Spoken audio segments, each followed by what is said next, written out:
नमस्कार मित्रांनो, Tukoba स्पीकच्या podcast number 21 मध्ये मी डॉक्टर दिनेश आपल्या सर्वांचं मनपूर्वक पुन्हा एकदा हार्दिक स्वागत करतो. नेहमीप्रमाणे सर्वप्रथम आपले आभार. आपण जो पॉडकास्टला प्रतिसाद देत आहात, ऐकत आहात, आपला हा जो प्रेमाचा, मानवतेचा, वारकरी संप्रदायाचा संदेश दूरवर पोहोचवत आहात, त्याबद्दल आपल्या सर्वांचे मनपूर्वक आभार. मित्रांनो, मागील आठवडा हा संपूर्णपणे राजकीय घडामोडींनी भरलेला होता. अतिशय चढाओढीनं एनडीए आणि इंडिया आघाडी एकमेकांच्या विरोधामध्ये प्रचार करताना आपल्याला दिसत आहेत. या सर्व रणधुमाळीमध्ये ज्यासाठी आपण हे पॉडकास्ट सुरू केलेला आहे, तो भाग म्हणजे आपला सांस्कृतिक वैचारिक वारसा आणि त्या अनुषंगानं असलेल्या चालू घडामोडींचे विवेचन करण्याचा हा आपला वसा आपण या पॉडकास्टमध्येही सुरूच ठेवणार आहोत. मित्रांनो, पुढच्या आठवड्यामध्ये एक फार मोठा आंतरराष्ट्रीय स्तरावरचा सण येत आहे, तो म्हणजे बुद्ध पौर्णिमा. बुद्ध पौर्णिमा ही महात्मा गौतम बुद्ध यांच्याशी संबंधित आहे. काही विचारवंतांच्या मते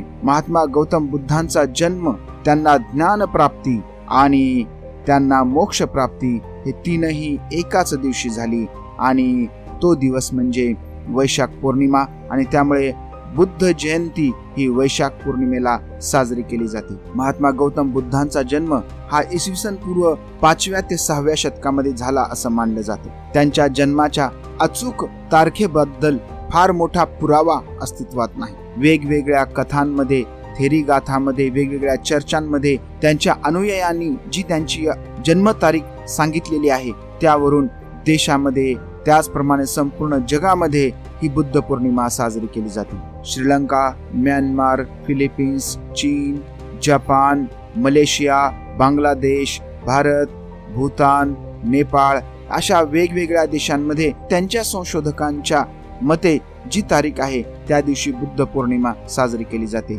भारतामध्ये 1960 पासून वैशाख महिन्याची पौर्णिमा ही बुद्ध पौर्णिमा म्हणून आपण साजरी करत असतो. बंधूंनो, आपला जो वारकरी संप्रदायाचा जगद्गुरु तुकोबा रायांचा विचार पोहोचवण्याचा हा जो पॉडकास्टचा उद्देश आहे, यामध्ये महात्मा गौतम बुद्धांचा कसं काय समावेश केला असाही प्रश्न आपल्याला पडू शकतो. वारकरी संप्रदाय जगद्गुरु तुकोबा राय हे हिंदू धर्माचे किंवा सगुण विठ्ठलाची उपासना करणारे व्यक्तिमत्व होते. त्यांनी समाजाला भक्तीचा खरा मार्ग दाखवला. या उलट बौद्ध धम्म हा या सर्वांपेक्षा अतिशय वेगळा आहे. त्यामध्ये मूर्तीपूजेला कसलंही स्थान नाही.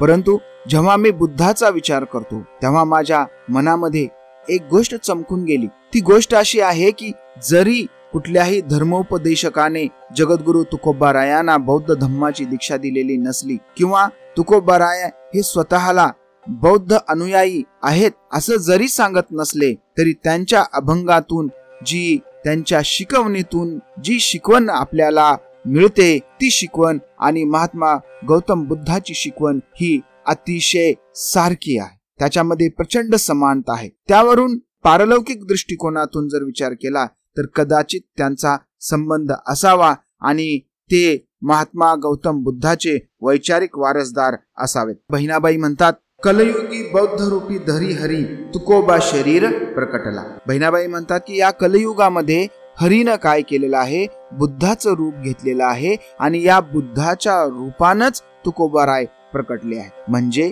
जरी थेट संबंध नसला तरी वैचारिक अंगानं हा जो संबंध आहे, हा संबंध आपल्याला अतिशय घनिष्ठ असलेला दिसून येतो. माझे स्वतःचे 2 अतिशय आवडती वचन आहेत. तुकोबा रायांचं एक वचन आहे की सत्य सत्याशी मन केले ग्वाही, नाही मानिले बहुमता. जे खरं खोटं आहे, जे सत्य असत्य आहे, हा ठरवण्याचा एकमेव मार्ग म्हणजे आपल्या स्वतःच्या मनाला आपण विचारलं पाहिजे. आपलं मन आपल्याला कधी खोटं बोलणार नाही. आपलं मन आपल्याला अतिशय योग्य मार्गदर्शन करत असतं आणि तेच मार्गदर्शन आपण स्वीकारलं पाहिजे. त्याच्यामध्ये जरी लाखो दुनिया एका बाजूला असतील, बहुमत एका बाजूला असेल, सगळी दुनिया एका बाजूला असेल, पण आपला अंतरात्मा जर असं म्हणत असेल की हे चुकीचं आहे, तर आपण ते मान्य केलं नाही पाहिजे. स्वतःने स्वतःचं मार्गदर्शक बनावे असाच विचार महात्मा गौतम बुद्ध सुद्धा त्यांच्या एका उपदेशातून करताना आपल्याला दिसून येतात. तोही माझा आवडता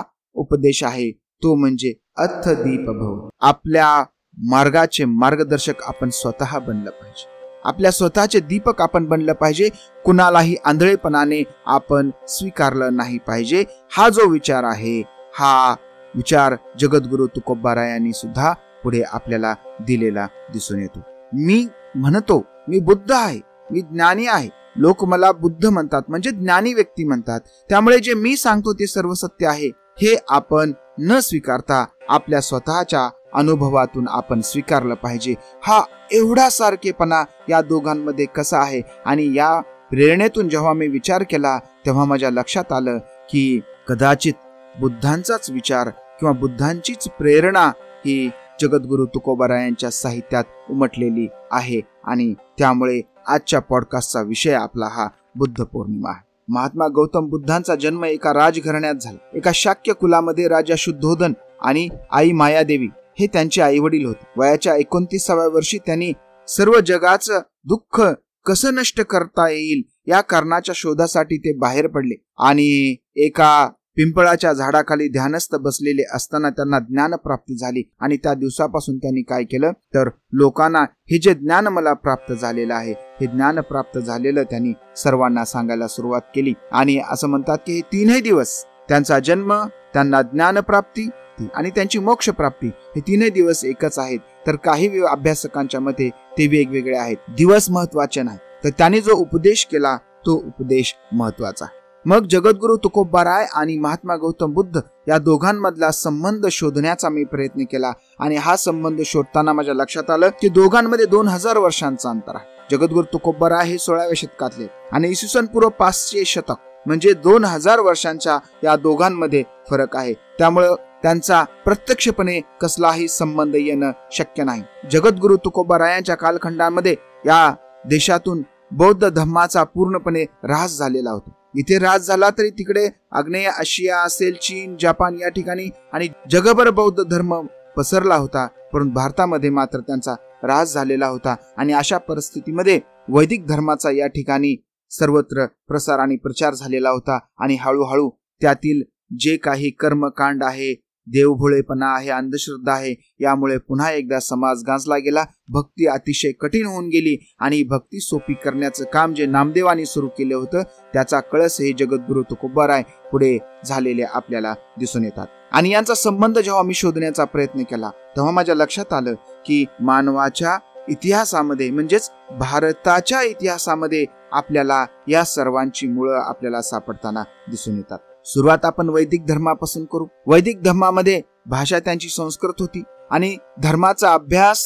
त्याचं ज्ञान घेण्याची, सांगण्याची मक्तेदारी ह्या विशिष्ट ब्राह्मण वर्गाकडे आपल्याला होती हे दिसून येते. कारण ब्राह्मणांशिवाय इतरांनी कोणीही वेदाभ्यास करायचा नाही, ते ज्ञान घ्यायचं नाही. आणि जर घेतली तर त्यांना अतिशय कठोर शिक्षा, अशा प्रकारची व्यवस्था आपल्याला वैदिक धर्मामध्ये दिसून येते. आणि संस्कृत भाषेचं प्रभुत्व आपल्याला त्या ठिकाणी दिसून येते. त्यानंतर वैदिक धर्माच्या विरोधामध्ये सामान्य माणसांनी उठाव केला आणि त्यातून 2 धर्म या देशामध्ये उदयाला आले. आणि ते धर्म म्हणजे बौद्ध धर्म आणि जैन धर्म. या दोघांनी पाली आणि प्राकृत भाषेचा वापर केला, जी की भाषा बहुजनांची होती, सामान्य जनांची भाषा होती. आणि वैदिक धर्मातलं जे कर्मकांड आहे, जे यज्ञयाग आहे, पशुहत्या आहे, या सगळ्यांना विरोध करून या दोघांनीही अहिंसेचा प्रसार केला. जैन धर्मामध्ये अतिशय पराकोटीची अहिंसा मानावी असं सांगितलं गेलेलं आहे. तर बौद्ध धर्मामध्ये मात्र मध्यम मार्ग काढण्याचा प्रयत्न, एवढी पराकोटीची हिंसा न करता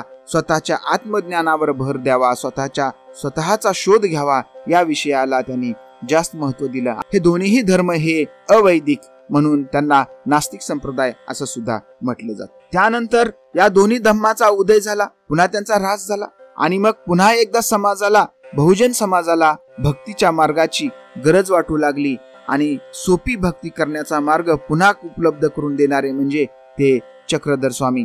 आणि चक्रधर स्वामींनी महानुभाव पंथाचा त्यांनी प्रचार केला आणि सांगितले का हा तो अनुभवाचा पंथ देव देवळात नाही किंवा तुमच्या कर्मकांडात नाही. महानुभाव पंथाला मध्ये जो कोणी प्रवेश करतो त्याला आपलं जानवं काढून ठेवावं लागायचं, म्हणजे आपल्या ब्राह्मण्याचा त्याग करावा लागायचा. आणि त्यांची वापरलेली भाषा म्हणजे मराठी. महानुभाव पंथामध्ये आत्म अनुशासनाला सर्वाधिक महत्व दिलेलं आपल्याला दिसून येतं. आणि त्यानंतर मध्ययुगीन काळामध्ये वारकरी संप्रदाय उदयाला आला आणि या महानुभाव पंथाची जी परंपरा होती हीच परंपरा या वारकरी संप्रदायानं पुढे सुरू ठेवली आणि मराठी भाषा ही काय झाली तर अतिशय प्रगत झाली. मराठी भाषेचा अतिशय मोठ्या प्रमाणामध्ये विकास झाला आणि आधुनिक काळामध्ये आपण पाहतो की इंग्रजी भाषेचा सर्वाधिक वापर होत आहे आणि इंग्रजी भाषेचा विकास होता. या भाषिक उत्क्रांतीमध्ये आपल्याला हे लक्षात येते की संस्कृत पासून पाली, पालीपासून प्राकृत, प्राकृतपासून मराठी अशा पद्धतीनं काय झालेली आहे उत्क्रांती या भाषेमध्ये झालेली आहे. आणि या उत्क्रांतीचा अभ्यास करताना आपल्याला लक्षात येतो की बुद्धाचा जो विचार होता हा बुद्धाचा विचार जरी मागे पडला मध्यंतरीच्या काळामध्ये असला तरी संत साहित्यानं संत संप्रदायानं काय केला हा बुद्धाचा विचार हा सोपा आहे, हाच भक्तीचा मार्ग आहे आणि म्हणून तो विचार स्वीकारला. आणि पुढे वैदिक धर्मामध्ये सुद्धा बुद्धांना अतिशय महत्वाचं स्थान दिलं. काही वैदिक विचारवंतांच्या मते बुद्ध हे विष्णूचा अवतार आहेत आणि तो विष्णूचा अवतार असल्यामुळे बुद्ध हे आमचेच आहेत असंही त्यांनी सांगितलं आणि बुद्धाचं वैदिकीकरण ब्राह्मणीकरण करण्याचा त्यांनी प्रयत्न केला. बुद्धांचा जो विचार आहे हा अतिशय क्रांतिकारक विचार आहे. त्यांनी सांगितलं की कुठल्याही बाबा बुवा किंवा मी सांगतो म्हणून ऐकू नका, तर स्वतः काय करा, अनुभव घ्या. हे जग हे सातत्यानं बदलणार आहे,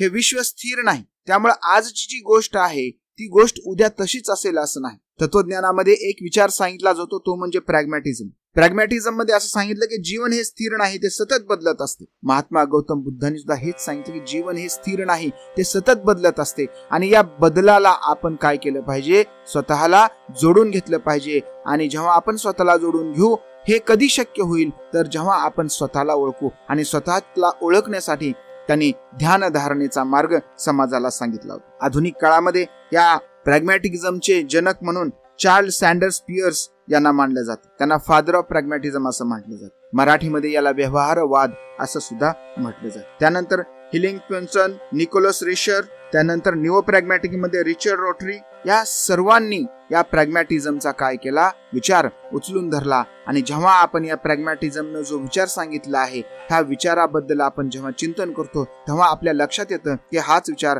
महात्मा गौतम बुद्धांनी सुमारे 2000 वर्षापूर्वी आपल्याला सांगितला होता. या बुद्धाच्या ईश्वराला प्रश्न विचारण्याच्या, व्यवस्थेला प्रश्न विचारण्याच्या विचारातूनच या महाराष्ट्रामध्ये अनेक क्रांतिकारी संप्रदाय उदयाला आले. आपण चर्चा केल्याप्रमाणे महानुभाव संप्रदाय अशाच पद्धतीनं व्यवस्थेला प्रश्न विचारत तयार झाला आणि त्यांनी सांगितलं की हा तो अनुभवाचा पंथू आणि संपूर्ण राज्यभर तो फोपावला. त्यासोबत मराठी भाषेचाही विकास झाला. त्यानंतरचा पुढचा संप्रदाय पुन्हा देवळातून बाहेर आणून माणसांमध्ये देव पाहायला शिकवणारा नाथ संप्रदाय. गुरु म्हणजेच देव, गुरुपेक्षा मोठा देव नाही, किंबहुना गुरु हाच देवापेक्षा मोठा आहे असं सांगणारा नाथ संप्रदाय हाही मला वाटतं की हा बुद्धाच्या प्रश्न विचारण्याच्या या ज्या विचारातूनच पुढे आलेला आपल्याला दिसून येतो. त्यानंतर पुन्हा वारकरी संप्रदाय. बहुजनांना मंदिरात प्रवेश नाही, संस्कृत अभ्यासाची संधी नाही, चोखोबा यासारख्या महान संतांना मंदिरामध्ये प्रवेश नाही. आणि मग देव त्यांनी मंदिराच्या बाहेर आणला. कीर्तनाच्या रूपाने प्रत्येक माणसामध्ये त्यांनी देव पाहिला. आजही आपण पाहतो की वारकरी संप्रदाय एकमेकाला माऊली या नावानं संबोधतात, एकमेकांचं दर्शन घेतात. हा जो क्रांतिकारी विचार आहे हा नामदेवांपासून वारकरी संप्रदायानं आणला आणि याचं मूळही आपल्याला बुद्धाच्या विचारामध्ये आपल्याला असलेलं दिसून येतं. कारण देव हा फक्त मंदिरामध्ये आहे आणि त्याची भक्ती ही त्या ठिकाणी असलेल्या ब्राह्मणाच्या किंवा पुजाऱ्याशिवाय होऊ शकत नाही.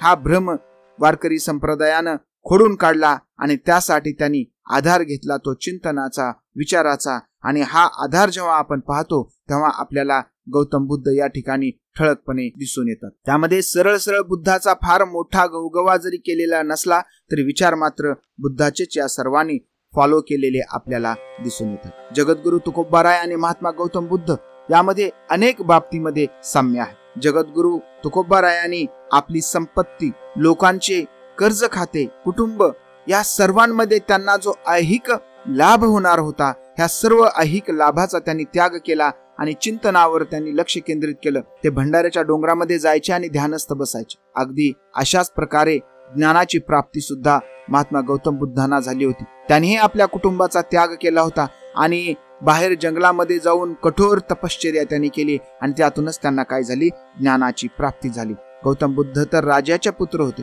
आणि त्यांनी राजसत्तेचा त्याग केला. गौतम बुद्ध यांनी सुद्धा ध्यानाला महत्व दिलं.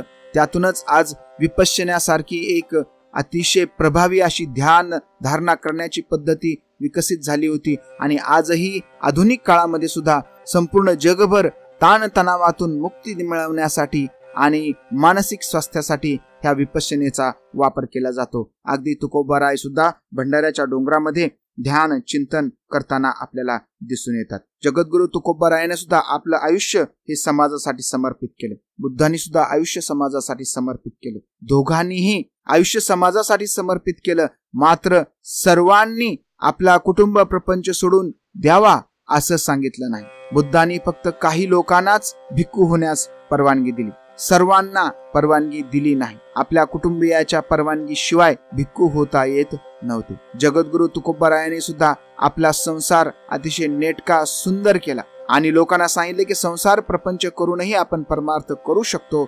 आणि या त्यांच्या उपदेशामुळेच वारकरी संप्रदाय आजही घराघरामध्ये जिवंत असताना आपल्याला दिसून येतो. दोघांमध्ये आणखीन एक साम्य, जगद्गुरु तुकोबारायांचे जे अभंग आहेत त्यांचं नाव आहे गाथा. किंबहुना वारकरी संप्रदायातील सर्व संतांचे जे अभंग आहेत त्यांच्या अभंगाच्या संचयाला गाथा असं म्हटलं जातं.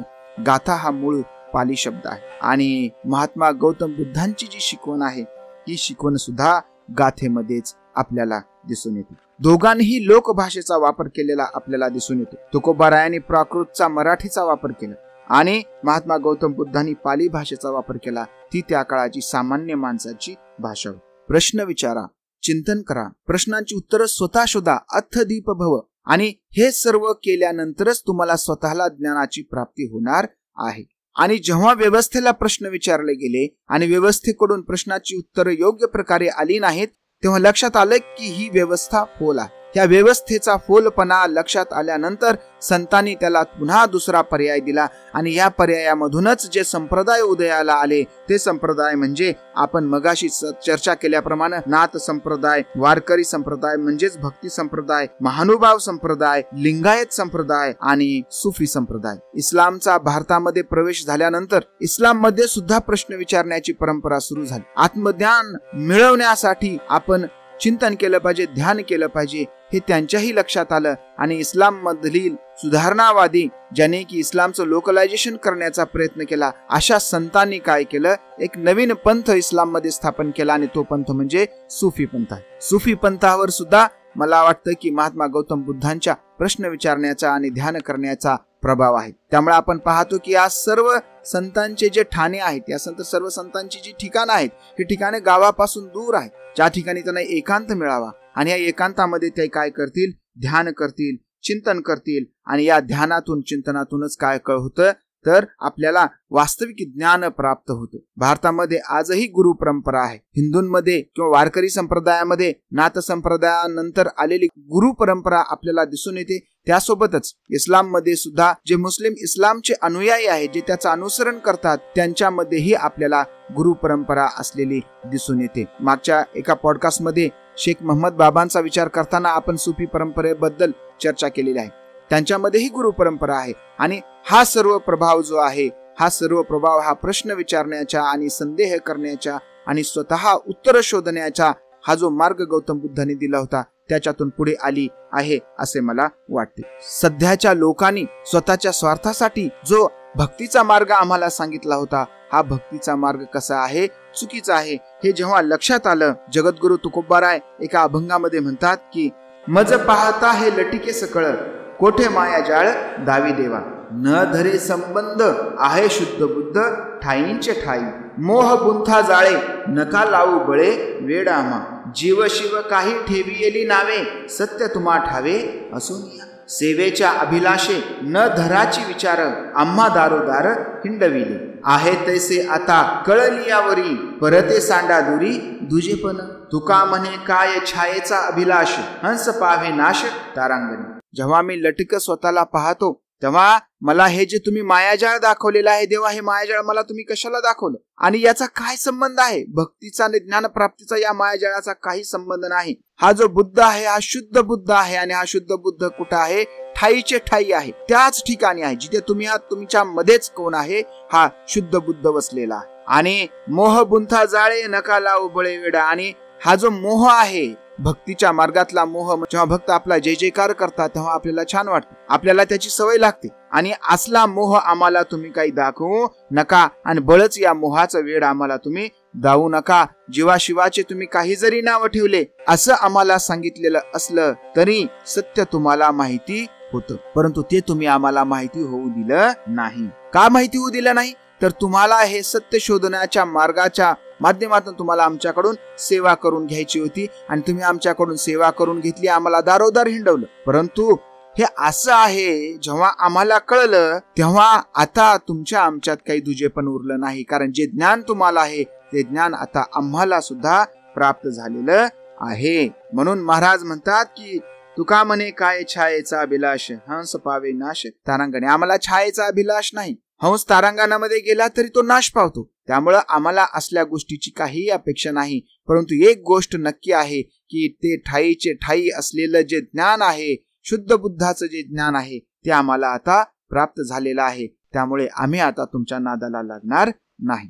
अशा पद्धतीनं आम्हाला दुसऱ्या नादाला लावणाऱ्या लोकांना महाराज त्यांच्या आणखी एका अभंगातून इशारा देतात आणि या इशाऱ्यामध्ये महाराज सांगतात की ज्ञानप्राप्ती जी आहे ती आता आम्हाला प्राप्त झालेली आहे आणि त्यामुळे तुमच्या कर्मकांडाला, तुमच्या फकाड गोष्टींना आम्ही तुमच्याच भाषेमध्ये अतिशय सजगपणाने उत्तर देऊ शकतो. आणि तो सांगणारा हा अभंग असा आहे. आम्ही बळकट झालो फिरावुनी, तुमच्या वचनी तुम्हा गोऊ, झाले तेव्हा झाले, मागेल ते मागे, आता वर्म लागे ठावी झाली. तोडावया अवघ्या चेष्टांचा संबंध, शुद्धापाशी शुद्ध बुद्ध व्हावे. तुका म्हणे आम्हा आत्मतत्वाची सोय, आपणची होय तैसाची. तुम्ही आम्हाला एवढं फिरवलंय ज्ञानप्राप्तीसाठी आणि फिरवून फिरवून आम्ही काय झालो आहोत?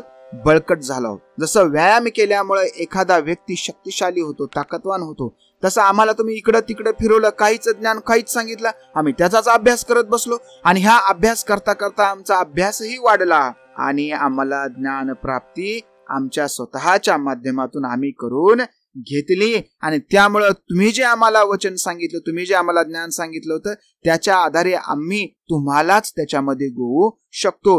एवढी ताकद आमच्या प्रज्ञेची, आता आमच्या ज्ञानाची तयार झालेली आहे. माग झालं तेव्हा झालं, पण आता आम्हाला वर्म त्याचं जे आहे ते माहिती झालेलं आहे. खरं ज्ञान काय आहे ते आम्हाला आता माहिती झालेलं आहे. आणि तुमच्या तोडावया अवघ्या चेष्टांचा संबंध, शुद्धापाशी शुद्ध बुद्ध व्हावे. आणि तुमच्या जे काही असे चुकीचे प्रयत्न आहेत, हे सर्व प्रयत्न मोडण्यासाठी आम्हाला काय करायचं आहे?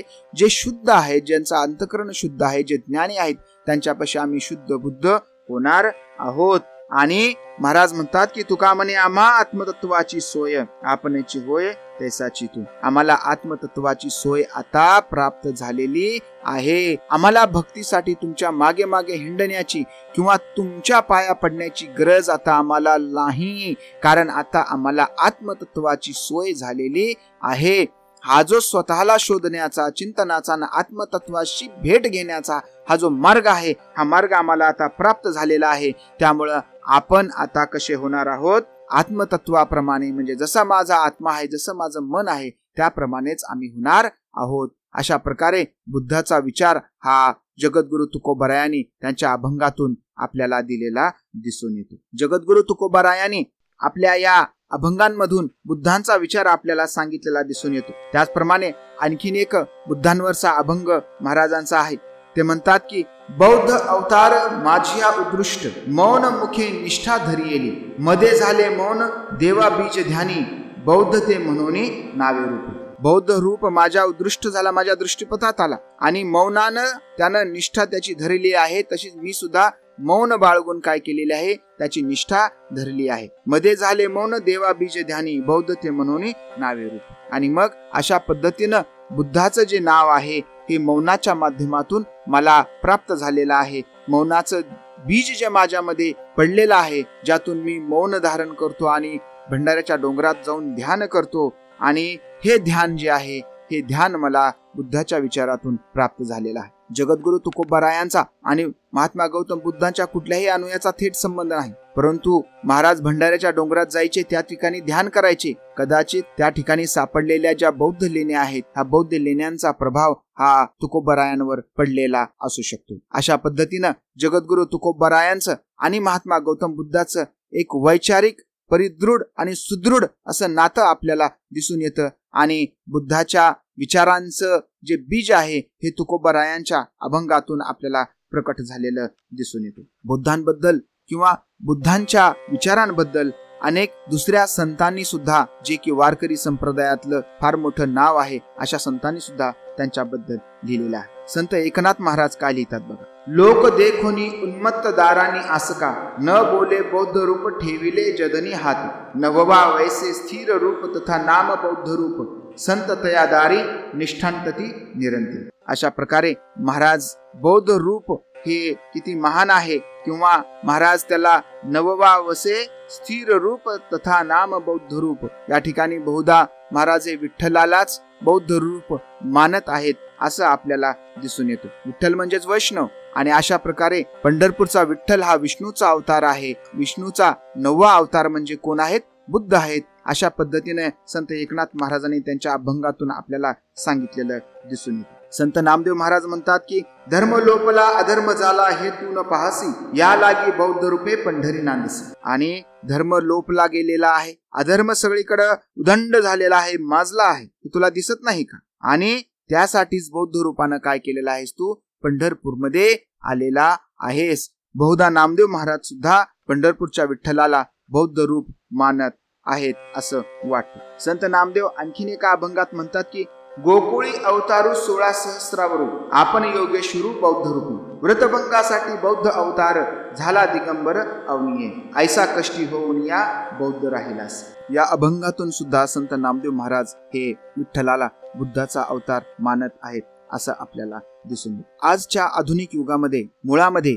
जेव्हा बौद्ध साहित्यामध्ये अवतार, मूर्तीपूजा हे पूर्णपणे अमान्य आहे, अशा काळामध्ये हा वाद की विठ्ठल बुद्धाचा अवतार आहे की नाही, हा वाद हा अतिशय फोल ठरतो. कारण मुळामध्ये बुद्धांनीच अवतार कार्य हे मानलं नाही, कारण बुद्ध हा देव नाही, बुद्ध हे माणूस आहे. आणि जेव्हा माणसातला माणूस पण आपण स्वीकारू, तेव्हाच आपण त्याचा योग्य प्रकारे अनुसरण करू शकतो. त्यामुळे जर बुद्धाचा विचार आपल्याला अनुसरायचा असेल तर अशा वादात न पडता बुद्धाचा विचार किती महान आहे आणि संपूर्ण जगभर तो कसा पसरलेला आहे, यातच बुद्धांचं मोठेपण आपल्याला दिसून येतो. संत चोखोबा महाराज त्यांच्या एका अभंगात म्हणतात की काम क्रोध वैरी त्याची दडवावी बाहेरी, आशा तृष्णा थोरी पीडिते हरी सर्वदा. बुद्धांनी सांगितलं होतं की आशा, तृष्णा, इच्छा या दुःखाचं मूळ आहे. आणि त्यामुळे जर आशा, तृष्णा, वासना, लोभ यावर जर आपण विजय मिळवला तर आपल्याला सुखाची प्राप्ती होऊ शकते. त्याच पद्धतीने चोखोबा महाराज सुद्धा म्हणतात की काम क्रोध हे आपले वैरी आहेत, त्यांना बाहेरच दडवावं. आशा, तृष्णा, वासना ह्या थोर आहेत, त्यांची ताकद खूप मोठी आहे, त्यांना दडपणं सोपं नाही, परंतु त्या काय करतात? सदैव आपल्याला काय देतात? पीडा देतात. म्हणजे जर तुम्हाला सुखी व्हायचं असेल तर या सर्वावर आपण काय केला पाहिजे?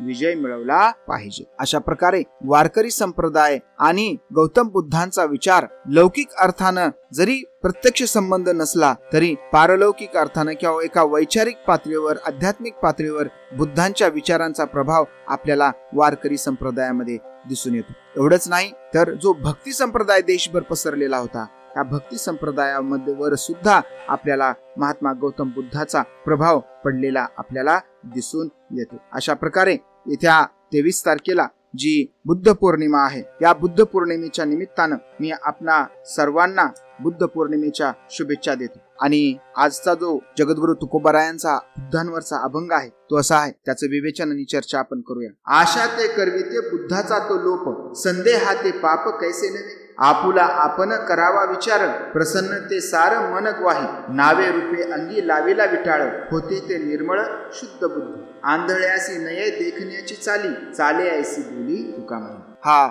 जगद्गुरु तुकोबारायांचा विचारच दाखवणारा हा अभंग आहे असं आपल्याला दिसून येतो. गौतम बुद्ध म्हणतात आशा हे सर्व दुःखाचं मूळ आहे. तुकोबाराय सुद्धा म्हणतात आशा ते करविते बुद्धाचा लोप. आशेमुळे काय होतं तर आपल्या बुद्धीचा लोप होतो, आपली सारासार विचार करण्याची क्षमता क्षीण होते, कारण आपण त्या लोभाच्या आहारी गेलेले असतो आणि त्यातूनच आपल्या मनामध्ये संदेह निर्माण होतो. आपण संशय घेतो आणि संदेह हा ते पाप कैसे नाही, आणि मग यावर संदेह करणं हे पाप कसं नाही, हे पापच आहे. आशा हे सर्व दुःखाचा मूळ आहे. हा जो बुद्धाचा विचार आहे, हाच विचार तुकोबारायाने या पहिल्या ओळीमध्ये आपल्याला सांगितलेला दिसून येतो. पुढे महाराज म्हणतो, आपुला आपण करावा विचार, प्रसन्नते सार मन ग्वाही. आपणच आपला विचार केला पाहिजे, आणि हे जेव्हा आपण करू, तेव्हा आपण आपला विचार जेव्हा करू तेव्हाच ते सार आहे. आणि या साराला कोण ग्वाही देते? मन ग्वाही देत आहे. मगाशी आपण सुरुवातीलाच म्हटलो होतो की सत्य सत्याशी मन केले ग्वाही, नाही मानलेले भूमता. अगदी तशाच पद्धतीनं महाराज सांगतात की तुमच्या मनाला ग्वाही करा,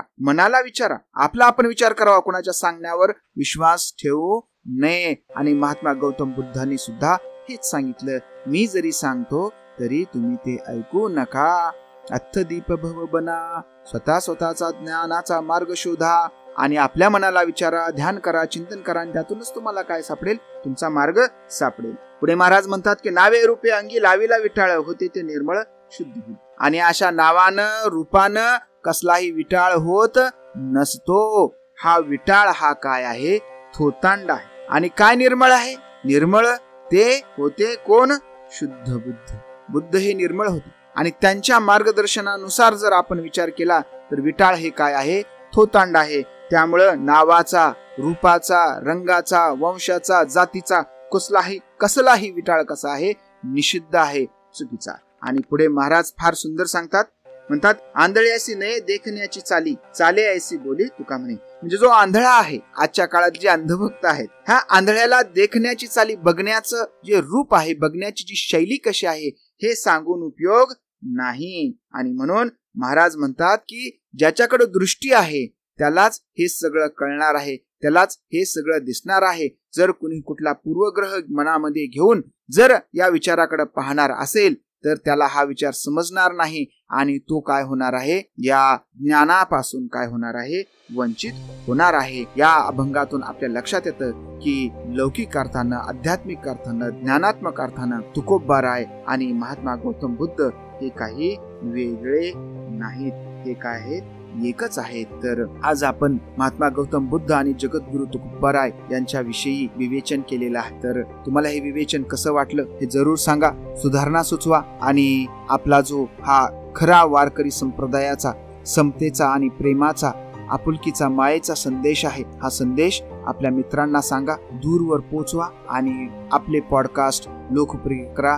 जास्तीत जास्त लोकांना आपल्या पॉडकास्ट मध्ये सहभागी करून घ्या. आणि याचबरोबर या ठिकाणी थांबतो. बंधूंनो, तुकोबाराय आणि महात्मा गौतम बुद्धांवर आयुष्यभर जरी विवेचन केलं तरी ते संपणार नाही. काही ना काही शिल्लकच राहणार आहे. त्या शिल्लकीचा वापर आपण पुढच्या विवेचनांमध्ये करूयात. आणि बुद्ध पौर्णिमेच्या पुन्हा एकदा सर्वांना शुभेच्छा देतो. महात्मा गौतम बुद्धांना, जगद्गुरु तुकोबारायांना या ठिकाणी त्रिवार वंदन करून या ठिकाणी थांबतो. जय जिजाऊ, जय शिवराय.